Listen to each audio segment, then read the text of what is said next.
John Hook's Newsmaker starts now.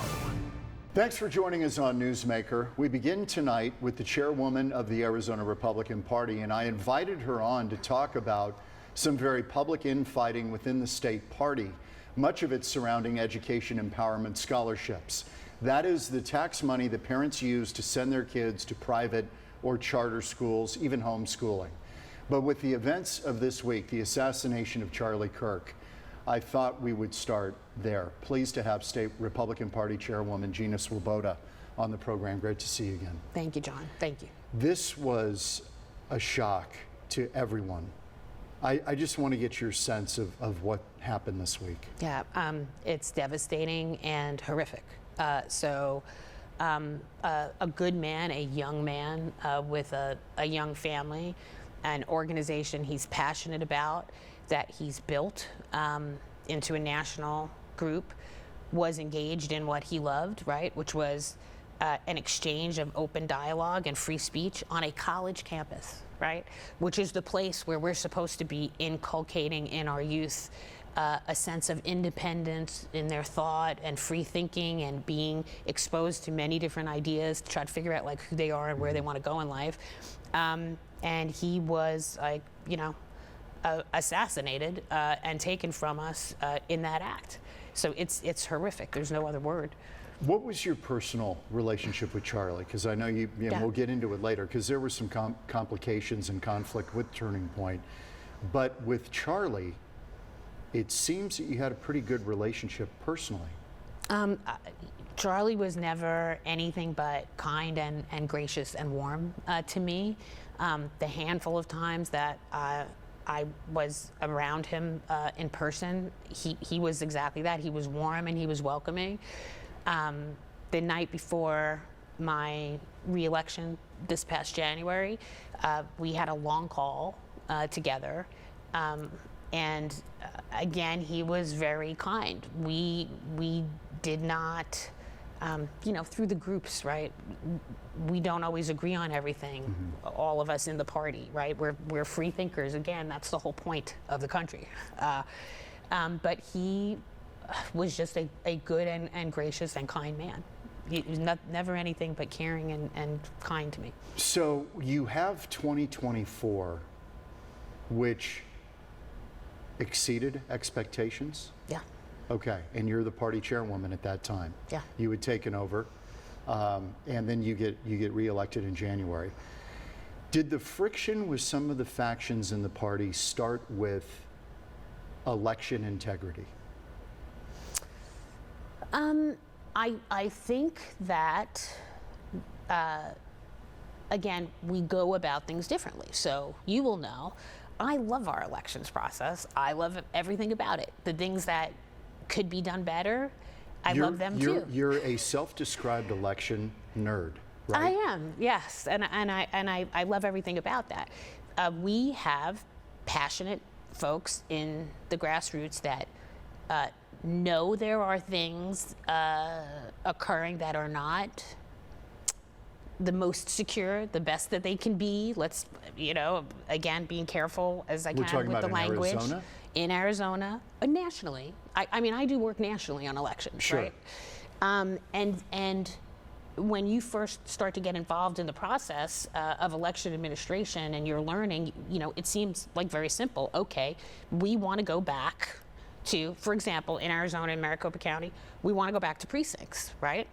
That's what people want. Well, is that also the party sense? I would like that. I think that's more secure.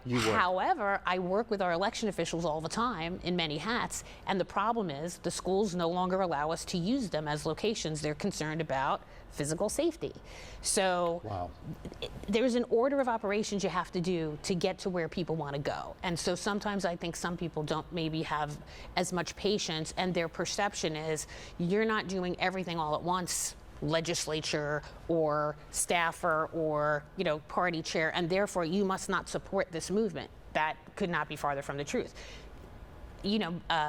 President Trump, when he was running against John Kasich in the primary in 2016, remember he used to, Governor, he used to kind of mock the way Kasich was eating, and he used to say he told Barron all the time, "Little bites, Barron, little bites."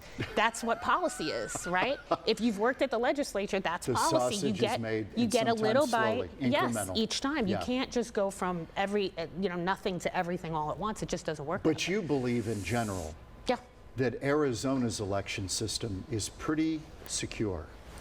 I think that we have more input into our election system, that we have checks and balances. We have staff that work their hearts out. I today, in my other hat, finished my election officer recertification, and there's 160 people on that call from all over Arizona, spending 2 days learning everything that's changed, and they put their whole heart into it. Does that mean some people aren't out there trying to alter results? Of course that's not what that means. Does that mean you don't have equipment malfunctions? Things go wrong, people are human, and humans try to cheat. Which is, by the way, why we first invented tabulators, which people have forgotten, is we used to do everything by hand and then people would lie. So what we need now, I think, is a hybrid, okay, where we're checking on the machine. But yes. So is it perfect? No. Are there things to be addressed? Yes. But do I believe that we should give up, throw our hands up, and not vote? No. And no one's ever going to win anything again if we tell people not to vote. Yeah. So we can't do that. And Republicans, at the behest of President Trump, doing a complete 180 from 2020, he encouraged people to vote mail-in. He knew that was the system, and they pushed it. And the numbers were pretty strong for Republicans in 2024 on mail-in vote here in Arizona. We banked, so that's our little political expression. Bank the Vote was the name of the program. We banked over 200,000 early Republican voters before we got to Election Day, and the Democrats never caught us. What used to happen in Arizona prior to 2018, and even including 2018, Republicans voted early by mail, Democrats used to vote in person. Then it flipped. It flipped, and in part, I would say it's because of people dropping off that early mail ballot in person at the polling place in the envelope on Election Day, and we just had a bill to try to fix that, and Governor Hobbs vetoed it. But because what happens from the perception of the voter watching the results on TV, that it looks like we've won races, or they've won races for days and days and days, and then 2 weeks later, after you finish processing this glut of again, I think it was something like 218,000 ballots were dropped off late in just Maricopa County. On Election Day. Results change. Results change. Yeah. And what are people going to think of Yeah, that? they think something's up. Yeah. Okay, this relationship with Turning Point, one of the flashpoints has been the ESAs, the Empowerment Scholarship Accounts. You have this successful 2024 election, but you've got people calling for your resignation. Some of these folks kind of with nexus to Turning Point, right? So this is a complicated relationship. And I guess the question is, how do you navigate those waters? Because Turning Point is a force, and it was a major force in President Trump's election. They are. I hope and pray they continue to be. I think, and I've always said, I think the work that Turning Point USA does out on the college campuses is an integral part of bringing young people into the party. I also think that the Republican Party is a separate entity, the structure itself, which is national. Every state has a state Republican Party, and then we have county parties. And we are elected to those roles to execute tasks within the party. To win elections. And that's my only job, John. My only job is to win. I don't choose who runs in the primary. I don't want to choose who runs in the primary. We saw what has happened in the past when people try to put their finger on the scale. That doesn't work well for us. We now have a bylaw as a result of 2022 that says if you're an officer in the party, you're supposed to treat all candidates fairly. So, I have a job to do. Like the ESAs, okay? So if I'm invited on a show and I'm talking about policy, 85% of Republican primary voters agree that there need to be guardrails and audits on ESA spending because it's a taxpayer-funded program. Right. That is a common-sense conservative position. And that is all you've said, is that Yes. there needs to be accountability. Is it because you think that some of the misspending in the ESAs that's come to light undercuts the case to be made for school choice. 100%. So I am so proud of Arizona. We are a national model for school choice, okay? If we do not address the misspending, if we have stories every day from now until 2026 election, when on the ballot will be Proposition 123. We are about to renew the way we fund a large part of education. So I'm a voter, and from now until that election, I'm going to turn on the news and I'm going to see this small percentage, this very small percentage, but because we have such great transparency in the ESAs, we're able to see it. So you're a fan of school choice? Yes. Okay. I used it. So here's the rub. This is the part that I don't think the media has frankly gotten right. ESA fraud amounts to $622,000 that I know of. That is 1% Right. of total ESA spending, okay? The Isaac School District alone, this is public school now, traditional public school, a shortfall of $28 million. Are we spending too much time dissecting crumbs within ESA? And I don't say that lightly because money's money. You want to guardrail Right. it and be prudent with it. But we're talking about $28 million in Isaac alone, and that only serves 4,800 students. 100%. And what I would say the problem is, I said this the other day in a statement, we have zero transparency in the public school system as to where the money's going as it's being spent. We can see almost in live time what's happening with the ESAs, which is why it's a story, but we can't see anything on Isaac until it's blown up and it's bankrupt. So what is going on there? Is this people who want to torpedo Yep. school choice? I believe so. I think the more coverage there is of what is a very minor percentage of misspending which occurs in any government program, and no coverage whatsoever of what's going on in the public schools. We have schools sitting empty. We have enrollment rates crashing. They're continuing to spend all this money. We have like billions of dollars sitting In land, land. we just did a show on it. There you in go. land, buildings, and empty schoolhouses. So there has to be transparency on that side of the ledger as well, and there has to be a way that we can ensure that the funding that's going to the ESAs for school choice, which is being spent well and accurately, and we'll have audits and staff that up, and at the same time, the much larger majority of the portion of the funding that is being spent to educate all of the children is not being mismanaged or wasted or subjected to fraud, and when we have no idea. So These you things go are together. you are a robust supporter of school choice. Yes. Okay, can I ask you one more before you go? Of course. Okay, you talked about having problems with primaries contested that become. How do you feel about, as the chairman of the party, Karen Taylor Robeson and an Andy Biggs primary for governor? This literally pits kind of the two factions that we're talking about.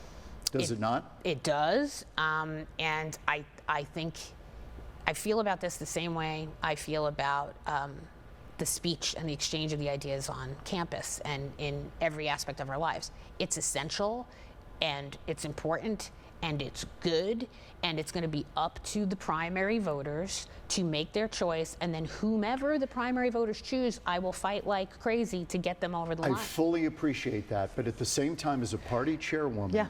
does it pain you to see, say on the Democratic side, they've gotten pretty good at kind of identifying the candidate and not dusting them up in a contested primary, and Republicans seem to continue to spend money and fight, and all of that is good for the public discourse, but for winning elections, It makes it harder. That's my point. Yeah, so that's true, but this is an open seat, right? So I might, we have incumbents, so I can frame this more easily if it was an incumbent seat. When it's an open seat, it's a jump ball. Okay. Everybody go for it, Okay. okay? We're going to decide which part of the party has more sway, who's going to take the time to register and actually turn you out think in a that's healthy? primary. It is healthy. Where it is frustrating, and it's still fair, it's part of the process, but it's frustrating for me is when I have incumbents, all right, who are not termed out, And then I have, if I have an officer in the party subject to the same bylaw where we're supposed to be treating everybody fairly, and then they go out and recruit people to create a primary challenge where there wouldn't otherwise be one, you're not operating under the bylaws. And if our members feel like we should stay neutral, we should stay neutral. However, again, that's what the primary is for. What I don't like, the alternative to that is there are states, Florida, for example, Virginia, for example, the whole body votes of who the official nominee is of the party. But they do this in Utah, They right? do that, right? But if we do that, we have in the Republican Party, historically, we have had a problem with people putting their finger on the scale, and the bitterness that's involved in that would, if we attempted to do that, I believe it would result in a portion of our party not voting at all. So and then we are depress guaranteed turnout. to lose. It would absolutely depress turnout. Wow, I don't know why you want the job. President Trump wanted me to have the job. I understand that. Gina Swoboda, great to see you. Thank you so much, John. It's God good bless to see you. Thank you. When we come back, we have got a national debt crisis in America, and I'm not talking about the government's debt, which is horrific. I'm talking about personal debt, crippling 1 in every 4 households in this country. We're going to talk about it with an expert on ways to dig yourself out. That's coming up next on Newsmaker.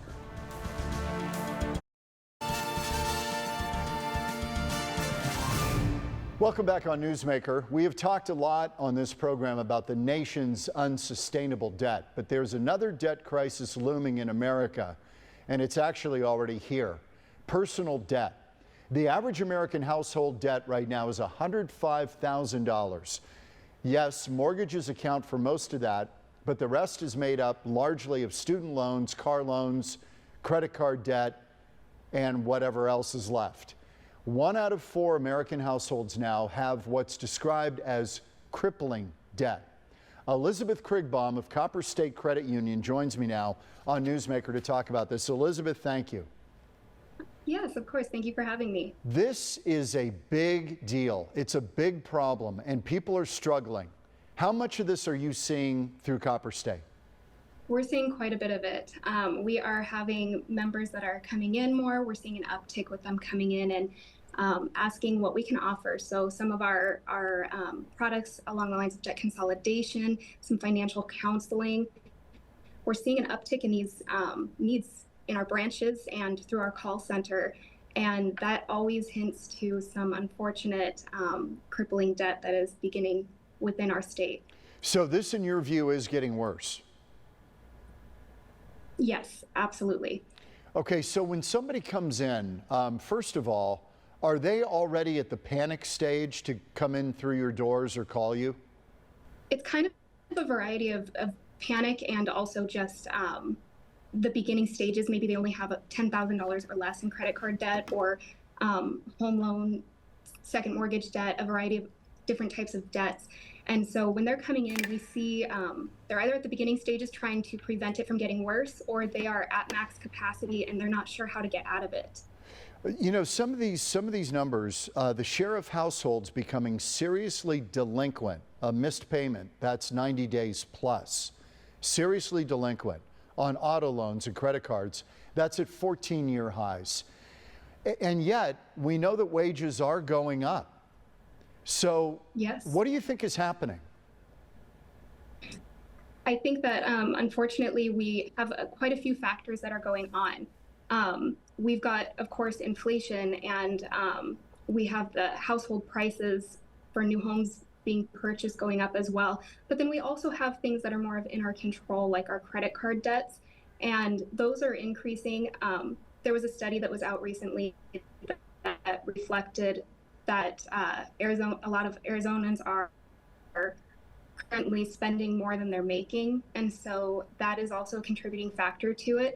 There's also a need for some financial counseling and education, and so all of that combined, I think, is just contributing factors to this. So do you think people, when they get into this situation and they still want to live their life, are they piling it on the credit cards? Is that largely what you see? Yeah. Even if it's something as small as your kids' school pictures, or you need to get something maybe a little bit bigger, like you had a plumbing issue and now you have a plumber's bill for a couple $1,000s. those things just keep piling on and piling on. And the credit card is an easy way to be able to temporarily pay for it, but feel a little bit of that longer term pain. And so we're seeing a huge increase in that credit card debt as well. The credit card outstanding balances are actually up 5% from last year. Yeah, I saw that. Okay, so when somebody comes in and they're in trouble, what's the low-hanging fruit that you can say, if you're counseling them, here are the things you can do? Start with a budget. We always recommend that they download some kind of budgeting template and they work out their budget so that they can figure out where their money's going. That's always a great first step. And then from there, it makes it a little easier for them to also be able to determine what are some items that are more wants versus needs, and how else can I tackle this debt if I cut back on one of these expenses. It'll allow me the ability to be able to apply more money towards my monthly credit card payment to get it paid down quicker, or my loan payment, my auto loan payment, or whatever kinds of debt they are currently battling. Is it better to try to consolidate the credit card debt on one card and move it over to one entity? Is that more manageable? For some it is. It's a variety of factors. So you'll want to look at your interest rates. What are you paying in interest rates? Are there balance transfer fees? You'll want to really pay attention to those details. There's a lot of calculators out there, payment calculators, to help you determine if it would be beneficial for you to put it all on one or keep it across the cards that they're currently on. You can also look into better options for paying that down in one single easy payment, such as like personal loans or some kind of debt consolidation loan, potentially, depending on your case, a home equity. There's a lot of options that you can do in those the circumstances so that you are making an educated, good decision and you're not paying more for something that you think is going to help you pay less. When you mention that people come in and you tell them the first thing to do is establish a household budget, I'm curious what their reaction is when they actually do that. Where do they find that they're getting out of line? A lot of the time it's simple things that you don't really think about. Groceries. It's very simple and easy to just slide the card when you go to the grocery store and not really plan out your expenses and your groceries. So we see a lot of excess money being put towards groceries.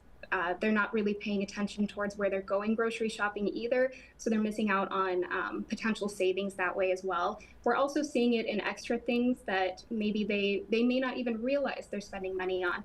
I had a member that I had helped create a budget, and we had pulled their statements and really gone through and identified where their money was going. And they didn't realize it, but that $5 coffee they thought they were getting just a couple days a week had quickly turned into more. Yeah. Subscriptions to all kinds of streaming services. I mean, once you sign up for that, it's like the money just kind of goes out the door and you're getting renewed without even knowing it. Absolutely. And they're so easy to get signed up for. And it's just $5 here, $10 here, $20 here. It's very easy to go unnoticed as well. One final thing. We've got about a minute left. I'm curious your take on this. You're a young person. Yeah. Should we be teaching this stuff in schools? Really teaching this stuff? Absolutely. Absolutely. When I was in high school, it was not very well taught about financial education and literacy. And when I came out of high school, I started in banking and I got quite the education on it. And I did see some of my peers were struggling as well financially because they didn't have that benefit of getting that education. So I absolutely wholeheartedly agree that this is something that we should definitely be working on and teaching. And if the car is drivable, keep driving the car you have. Absolutely. Absolutely. Everybody wants a shiny new car. Yes. Yes. Yep. Okay. Elizabeth Krigbaum, Copper State Credit Union, thank you. And you're doing a great service, by the way, a great public service. Thank you. Thank you. Good to see you. Thank you, Good to see Elizabeth. Appreciate it. We're back in a moment on Newsmaker.